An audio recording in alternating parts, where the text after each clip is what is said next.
പിന്നെ ഞങ്ങളിതാ തെക്കുംപാത്ത് ഉത്സവം കഴിഞ്ഞിട്ട് പിന്നീട് നമ്മൾ വീട്ടിലെത്തിയിട്ട് നേരെ കിളിമാനൂരിലോട്ട് പോവുകയാണ്. അവിടുത്തെ ഉത്സവമാണ്, 3 ദിവസത്തെ ഉത്സവമാണ്. ഇന്ന് 3ാമത്തെ ദിവസത്തെ ഉത്സവമാണ്. ഇന്നുകൊണ്ട് ഉത്സവം തീരുകയാണ്. അപ്പോൾ വഴിയിലെല്ലാം ദാണ്ട് ലൈറ്റ് എല്ലാം സെറ്റ് ചെയ്ത് വെച്ചേക്കുന്നത് നമ്മുടെ കട്ടക്കാലിലെ കുന്നം കൊച്ചപ്പൻ്റെ പുതിയ വീടാണ്.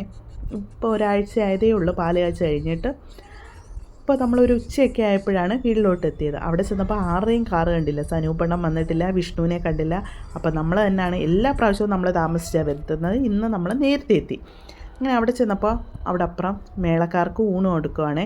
അവിടെ അവർ വെജിറ്റേറിയനാണ്, വെജ് ഊണാണ് അവർക്ക് കൊടുക്കുന്നത്. സദ്യയായിരുന്നു. പിന്നീട് നമുക്കിതാ നോൺ വെജ് ബീഫും ചിക്കനും എല്ലാം ഉണ്ട്. അങ്ങനെ ഉച്ചയൂണും കഴിഞ്ഞിട്ട് നമ്മൾ നേരെ താണ്ടേ അച്ചാച്ചൻ്റെ വീട്ടിലോട്ട് കയറുകയാണ്.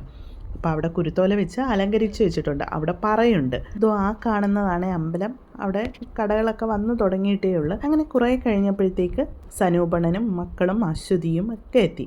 പിന്നീട് അമ്മയും സ്നേഹിയൊക്കെ ആയിട്ട് നമ്മൾ ചങ്കുകൊച്ചപ്പൻ്റെ തോട്ടം കാണാൻ പോവുകയാണ്. ഇതേപോലെ വേറൊരു റബ്ബറുമായിട്ട് ചട്ടിയിരുന്നേ. അതിനകത്ത് ഞാൻ റബ്ബർ എടുക്കാൻ വേണ്ടി കൈയിട്ടപ്പോഴത്തേക്കും അതിനകത്തു നിന്നൊരു ലിക്വിഡ് വന്നു. ദൈവമേ, മണപ്പിച്ച് നോക്കിയപ്പോഴത്തേക്കും ഭയങ്കര സ്മെല്ല്. ഇത് തന്നെ അശ്വതിക്ക് സംഭവിച്ചു. അതിനുശേഷം ഗേറ്റൊക്കെ തള്ളി തുറന്നിട്ട് ചങ്കുകൊച്ചപ്പൻ്റെ തോട്ടത്തിലെത്തിയ ചീരകൾ കണ്ടോ, 3 തട്ടായിട്ടാണ്.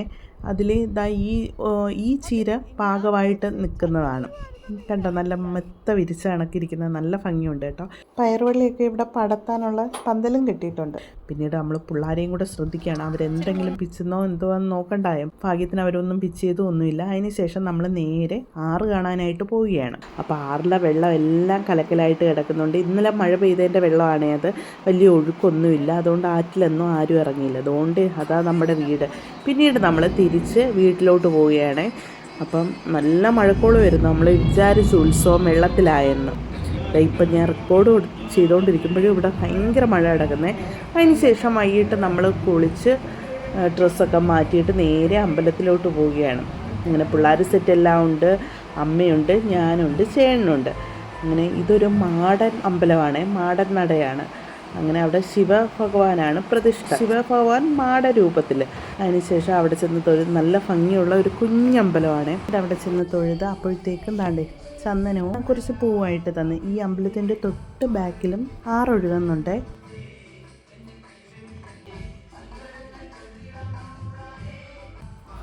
എന്താണെന്ന് അറിയത്തില്ല, പിള്ളേർക്ക് ഇത്രയും ഭയങ്കര ഭക്തി. ഇതുവരെ നമ്മളിങ്ങനെ ഭക്തി കാണിച്ചായിട്ട് കാർത്തികയൊക്കെ തൊഴുന്നത് കണ്ടോ, നല്ല ഭയഭക്തിയോടെ നിന്ന് തൊഴുന്ന്. പിന്നീട് ഇവിടെ മന്ത്രമൂർത്തി, യോഗീശ്വര ഭവാനിയൊക്കെ കുടിയിരുത്തിയിട്ടുണ്ട്. നല്ല ഭംഗിയാണ് ഈ കുഞ്ഞമ്പലം. ഉണ്ടോ 2 പന. ഈ പന കാണുമ്പോൾ നമുക്ക് പെട്ടെന്ന് യക്ഷികളെ ഓർമ്മ വരത്തില്ലേ. അങ്ങനെ ഈ അമ്പലത്തിലും 2 പനയുണ്ട്. അപ്പോഴത്തേക്കും ചേട്ടൻ താണ്ടെ ചുറ്റി തൊഴുത് വരുന്നുണ്ട്. പിന്നീട് അമ്മ പോയി 3 കൊച്ചുങ്ങളുടെ പേരിലും അർച്ചന നടത്തി. പിന്നീട് നമ്മൾ ഒന്നുകൂടെ ചെന്ന് ആ അർച്ചനയൊക്കെ പൂജിച്ച് വാങ്ങിച്ചിട്ട് ഇനി നേരെ നമ്മൾ ഉത്സവ സ്ഥലത്തേക്ക് പോവുകയാണ്. അപ്പോൾ ആനയൊക്കെ വന്നു തുടങ്ങി. പിന്നീട് നമ്മൾ ദിവ്യ ചേച്ചിയുടെ അങ്ങ് കയറിയിരുന്ന് താണ്ടെ കൊട്ടുമേളമൊക്കെ കണ്ടുകൊണ്ടിരിക്കുകയാണ്. അപ്പോൾ അവിടെ നിന്നപ്പോൾ കുട്ടികൾ അങ്ങനെ സമ്മതിക്കുന്നില്ല നമ്മൾ അത് കാണാനൊന്നും. ഇങ്ങനെ ഈ കാളെ കണ്ടോ, ഈ കാളെ ഇങ്ങനെ എടുത്ത് പൊക്കുകയും താക്കുകയൊക്കെ ചെയ്തിട്ട് നമ്മൾ നേരെ കടമുക്കിലോട്ട് വിട്ടേ. കടമുക്കി DJ ഉണ്ട്. അപ്പോൾ പിള്ളേർക്ക് എല്ലാവർക്കും ഭയങ്കര സന്തോഷമായി. നമ്മുടെ കടമുക്കിലെ ആദ്യത്തെ DJ ആണ് ഇത്. അങ്ങനെ നമ്മൾ കുട്ടികളെ നമ്മുടെ ചേട്ടന്മാരുടെ കയ്യിലോട്ട് ഏൽപ്പിച്ചേ. എന്നിട്ട് നമ്മൾ 2 പേരും ഇങ്ങനെ മാറി നിൽക്കുക. എന്നിട്ട് നമുക്ക് സഹിക്കാൻ പറ്റുന്നില്ല. അങ്ങനെ ഞാനും അശ്വതിയും കൂടെ പതുക്കെ ഫ്രണ്ടിലോട്ട് പോയി. അപ്പോൾ ഫ്രണ്ടിൽ ഒരു സൈഡിൽ ചെന്നപ്പോൾ നമ്മുടെ സ്നേഹക്കുട്ടി ഇന്ന് അവിടെ നിന്ന് കളിക്കുന്നുണ്ട്. പിന്നീട് ഒരു സൈഡിൽ നോക്കുമ്പോൾ സവിതയും മോളും അവിടെ ഉണ്ട്, അവരിൽ നിന്ന് കളിക്കുന്നുണ്ട്. തനക്കുട്ടി ഒരു രക്ഷയില്ലായിരുന്നു കേട്ടോ. ഭയങ്കര ആദ്യമേ അവൾക്കൊരു ചെറിയൊരിതുണ്ടെങ്കിലും പിന്നെ അവൾ ഭയങ്കരമായിട്ട് തകർത്തേ. അവൾ നല്ല വൃത്തി എൻജോയ് ചെയ്ത്, പിള്ളേരെല്ലാവരും അടിപൊളിയായിട്ട് എൻജോയ് ചെയ്തിട്ടുണ്ട്. അതിൻ്റെ ഇടയ്ക്കൂടെ പിന്നെ നമ്മൾ കയറിയുന്ന കളി തുടങ്ങി.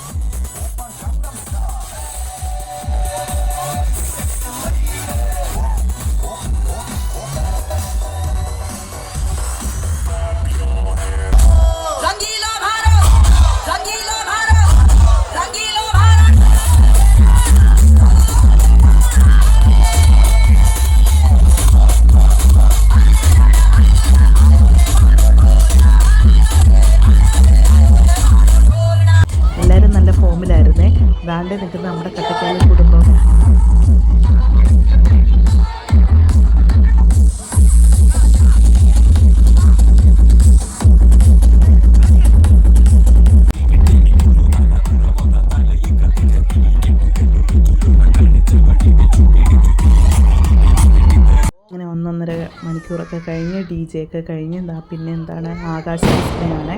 അങ്ങനെ അതും നമ്മൾ ഫുഡ് കഴിച്ചുകൊണ്ടിരിക്കുകയാണ്. കൊട്ടയ്ക്കാലിൽ വീട്ടിൽ നിന്ന് കണ്ട് കുറച്ചൊക്കെ നമ്മൾ വീഡിയോ എടുത്തു.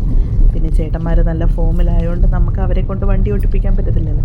അങ്ങനെ നമ്മൾ വണ്ടി ഓടിച്ച് വീട്ടിലെത്തി.